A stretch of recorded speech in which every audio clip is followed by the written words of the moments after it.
Okay, so I need an apron on, and I need to see you. All right, so I don't want to get flour everywhere because I always get flour everywhere. Check out this super cute apron my sister made for me with the rick-rack and the bright pink flowers and the yellow. Happy things, because my sisters know that I'm a happy person who loves to be happy in my kitchen. Okay, so I'm sorry, I should have done this earlier. That's bad mise en place. All right. So I have right here my fed starter. It's beautiful, it's bubbly, it's got a lot of structure to it. He's happy. He's been fed. He's got a lot of gas in there that's going to make my bread poof be happiness.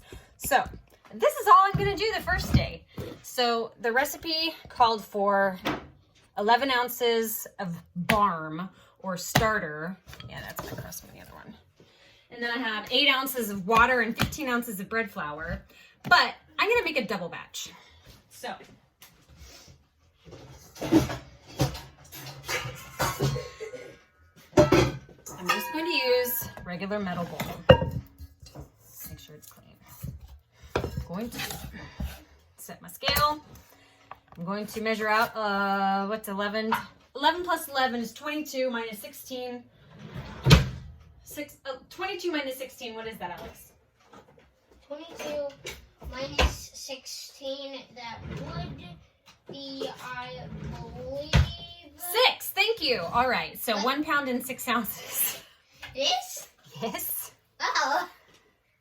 Okay. And sometimes people have thicker starters and some people have thinner starters. It just depends on how the ratio in which you're feeding your starter. I like to feed my starter half water, half flour I want to make some for a nice pasty pancake batter consistency. So I have 1 pound and 6 ounces of starter. I'm going to add to that my water, which, because I'm doubling it, it would normally be 8 ounces. 8 and 8 is what? 8 plus 8? Yep. 16. Yep. And 16 ounces is 1 pound. But did you also know that 1 pound is 1 pint? Oh, a pint's a pound the world around. You're not even record it. Yeah, yes I am. I'm on 3 minutes, pal. All right, 1 pound. Room temperature water. I'm gonna add the water first so that I can break it up so that I can add all my ingredients equally. So, and so that everyone is dispersed evenly. Okay. So in school, when I did this, I had to do this with my hands. I couldn't use a tool. So now I have this crap all over my hands. And in order to wash it off, we couldn't wash it in the sink. We'd have to do a flour wash. It's probably in the car, pal. We'd have to do... Can you wait just a cotton picking second? All right. So, but we'd have to use flour wash and wash our hand with flour, just like in the compost bin. And the flour would absorb the liquids on your hands and would help clean your hands. I need to fill this 1 second. Okay, now that I'm I'll be right back. I've filled up my bucket with that high gluten flour. And my scale is to 0. And my starter / barm is dissolved in the water just like you would dissolve instant yeast. Sorry, I'm out of breath. I was lifting a 50-pound bag and trying to dump it into a bucket. Sorry, we need... Hey, 15 and 15 is 30 minus 16 30 minus 16 is 14. 22. Is 14. 1 pound and 14 ounces. That's All right. silly. You succeeded.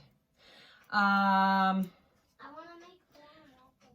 Oh, so, I mean, it's typical to dissolve your yeast in a liquid if your yeast is the active dry yeast or is the fresh yeast, just so that he can be evenly distributed through your product. But the instant yeast doesn't need that. Remember, because he's in small pieces and he can be added to the dry ingredients. So this is all I'm doing in this first day after I fed my starter and he's happy and he's bubbly and he's active. He's ready to make bread. Almost dropped my waffle. All I'm doing is mixing this. I'm hydrating it and then I'm going to cover it. And the reason why one of the mise en place ingredients that we need here is thyme is because we're using natural wild yeast. He's not going to work as quickly as commercial yeast. It's going to take not like how normally you'd have bread that rises in like half an hour to an hour.